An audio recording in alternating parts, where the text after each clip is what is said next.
Miksi aloitit hampunviljelyn, vaikka tiesit, että joudut siitä vaikeuksiin? Katson, että Suomen tällä hetkellä voimassa oleva kannabislainsäädäntö ei ole ajantasainen ja toimiva.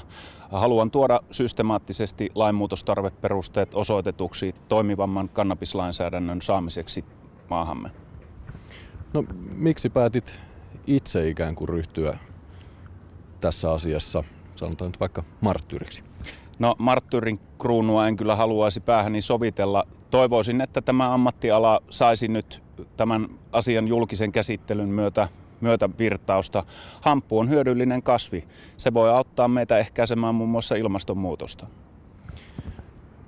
Niin, sua kuitenkin uhkaa tässä asiassa jo tälläkin hetkellä vankeustuomio. Miltä se tuntuu? No, vankilaan meneminen tuntuu ajatuksena sangen oudolta.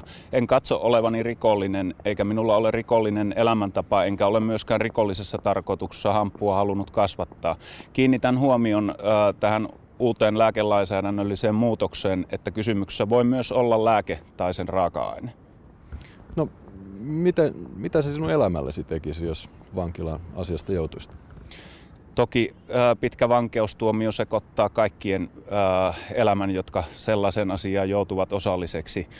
Minulla ainakin varmasti tulee sekoittamaan tämän hampun kasvatuksen jatkosuunnitelmat.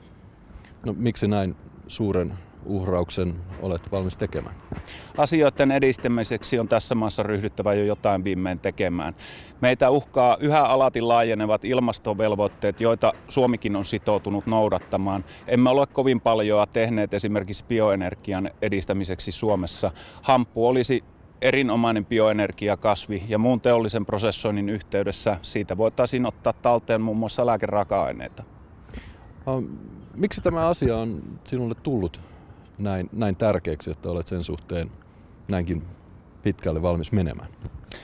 No, kyllä meillä päin on hamppua kasvatettu satoja vuosia ja se on tuonut kyllä enemmän hyötyä kuin haittaa kaikille ihmisyhteisöille, jotka ovat sitä viljelleet.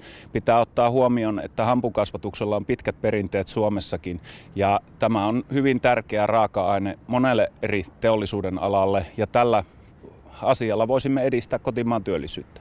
Mutta miksi asia on sinulle henkilökohtaisesti niin tärkeä? Olen ottanut tämän asian ajakseni, koska haluan ammattimaiseksi hampun kasvattajaksi ja maksaa verotuloja hamppua tuottamalla. Miten ikään kuin ensisijaisesti sinun hampunviljelysi sitten mielestäsi eroaa tällaisesta rikollisesta hampunviljelystä? Kysymyksessä ei ole laiton huumausaine tai sen raaka-aine.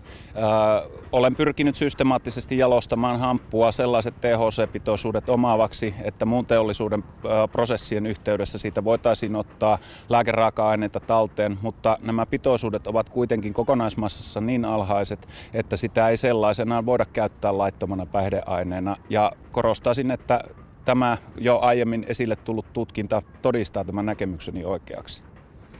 No, mitä ajattelet siitä, että miten näihin sinun toimiin on suhtauduttu? No, taitaa olla tämä koko asia vähän Suomessa vielä hakusuuntauksessa. Ehkä avoin keskustelu bioenergian ja ilmastovelvoitteiden täyttämisen suhteen voisi olla ihan enemmän hyödyllinen kuin haitallinen asia.